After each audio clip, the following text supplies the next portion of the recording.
కష్టాలున్న బిడ్డల కందించలేని తల్లి బతుకు దేనికని వీళ్ళు నింపె నీళ్లున్న సముద్రాన పడిపోయే శాపం తనకెందుకని బరువై దయ కరువై తను వెలియై కబలియై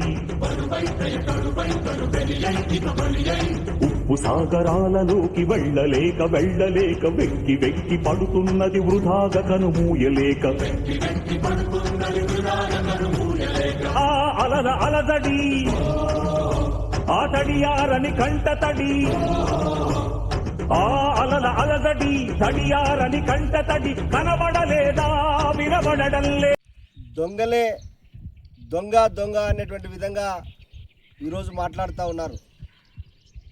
కృష్ణానది జలాలని రాయలసీమ ప్రాంతానికి తరలించాలని వైఎస్ఆర్ కాంగ్రెస్ పార్టీ రాయలసీమ జిల్లా నాయకులు నిన్న పోతిరెడ్డిపాడు సందర్శిస్తే ఈ అలగనూరు రిజర్వాయర్ని తెలుగుదేశం పార్టీ నాయకుడు పార్లమెంటు సభ్యుడు తండ్రి బైరెడ్డి రాజశేఖర రెడ్డి ఇక్కడికి వచ్చి తీవ్రమైనటువంటి పదజాలంతో అనరానటువంటి మాటలతో నా కొడుకులు గంజాయి అమ్ముకునే వాళ్ళని చెప్పి ఆయన మాట్లాడుతూ ఉన్నాడు.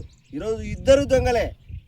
తెలుగుదేశం పార్టీ వైఎస్ఆర్ కాంగ్రెస్ పార్టీని అధికారంలో ఉన్నటువంటి ఇద్దరు దొంగలు కాబట్టే వాళ్ళ దొంగతనాలు బయటకు ఎక్కడ తెలుస్తాయని ప్రజలు ఒకడు ఒక దొంగతనం గురించి చెప్తున్నాడు, ఒకడు ఒక దొంగతనం గురించి చెప్తున్నారు. సిగ్గుండాలా కమ్యూనిస్ట్ పార్టీగా ఈ ప్రాంతంలో మేము అడుగుతా ఉన్నాం బైరెడ్డి రాజశేఖర రెడ్డిని, నువ్వు రాయలసీమ కోసం పాటుపడి మొత్తం ట్రాక్టర్ వేసుకొని తిరిగావు కదా, నువ్వు ఏ రోజున ఈరోజు నీ కూతురు పార్లమెంట్ మెంబర్ కదా, ఏ రోజన్నా అధికారంలోకి వచ్చి 2 సంవత్సరాలు కావస్తా ఉంది, కానీ ఏ రోజున నువ్వు అలగనూరు రిజర్వాయర్ గురించి అడిగావా?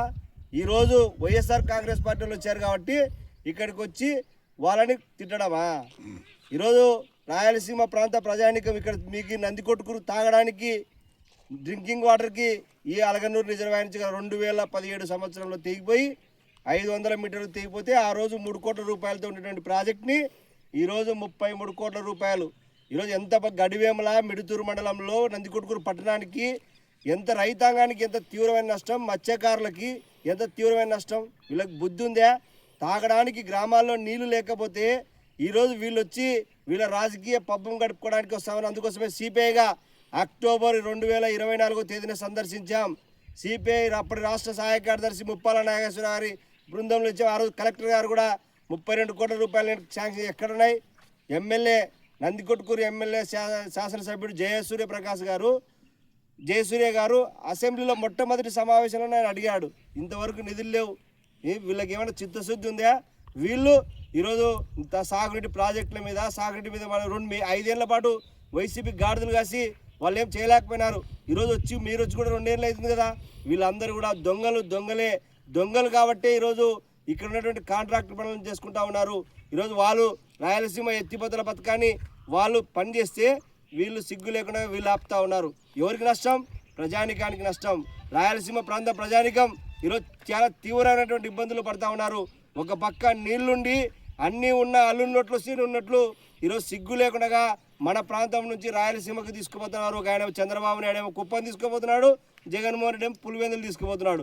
మధ్యలో మన కాడ ఉండి నీళ్లు తీసుకుపోయే నందికొట్కూరు ప్రాంత ప్రజానికం మాత్రం, నంద్యాల జిల్లా ప్రజానికం మాత్రం ఏం లేనటువంటి పరిస్థితి. కాబట్టి ఈరోజు ఖచ్చితంగా ఈ ప్రాజెక్టులను పూర్తి చేయకపోతే భవిష్యత్తులో ఖచ్చితంగా నంద్యాల జిల్లా కలెక్టర్ కార్యాలయాన్ని ముట్టడిస్తామని హెచ్చరిస్తూ ఉన్నాం.